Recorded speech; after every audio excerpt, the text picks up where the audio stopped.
Today's postcard goes against all the rules that I've defined when it comes to collecting cards for this anthology. I like to stick to the 25-cent, 50-cent, $1 postcards, the ones that, you know, you're rifling through the shoebox at the antique mall or the flea market, and you pull out this dusty, neglected postcard that no collector wants because it's all worn and written on and all the things that, that turn them off to the card.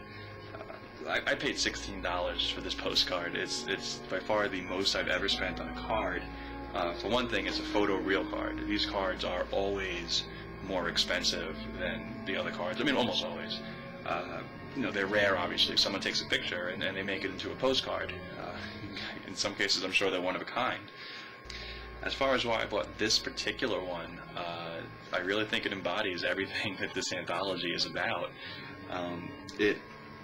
First of all, it was sent December 11th, 1907 from Los Angeles, California to Harrisburg, Pennsylvania. Okay, the picture on the front of it is you see a house. You see this family standing in front of the house. It looks like a son and a mother in the back. Father and the mother, and 3 boys. And you have this one boy who is sort of standing off to the side, just staring at the camera, that white shirt, black slacks, hands folded in front of him. It's a creepy picture. It's an omen. It's a Children of the Corn kind of picture. When I see it, that's what I think. And then you read the card. Okay, there's 2 sections of text. Along the bottom, a little faded, hard to read. It was in pencil. It says, "This is where we live. House is big, and conditions here are somewhat better, but will not be normal for some time to come. Signed, Roy." Along the bottom of it, it says, "A picture taken before Willie's death, as you will notice."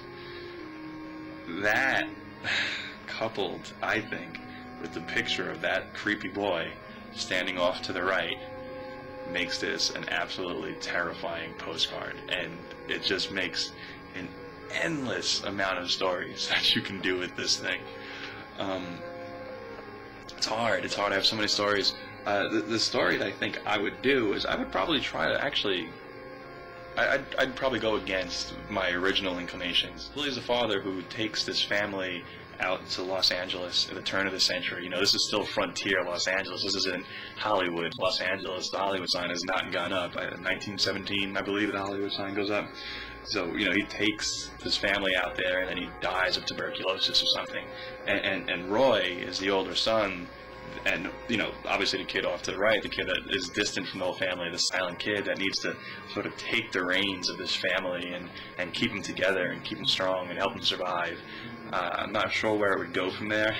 My initial thought is to have him fail miserably.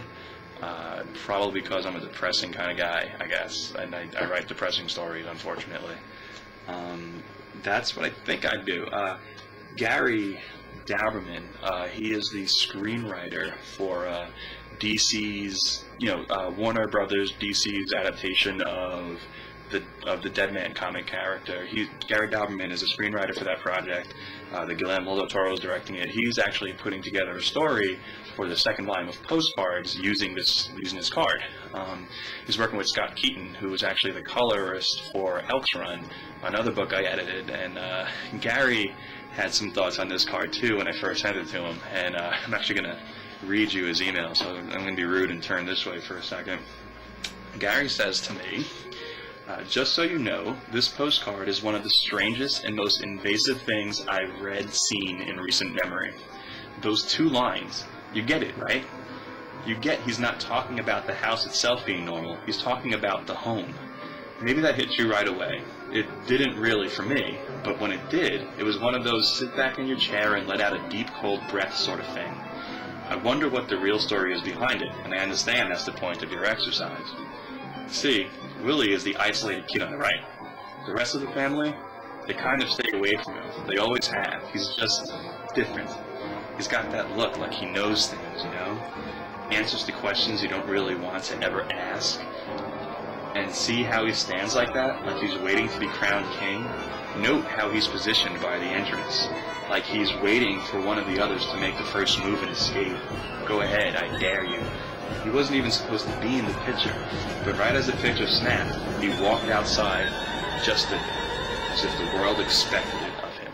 There's so many things you can do with a card like this.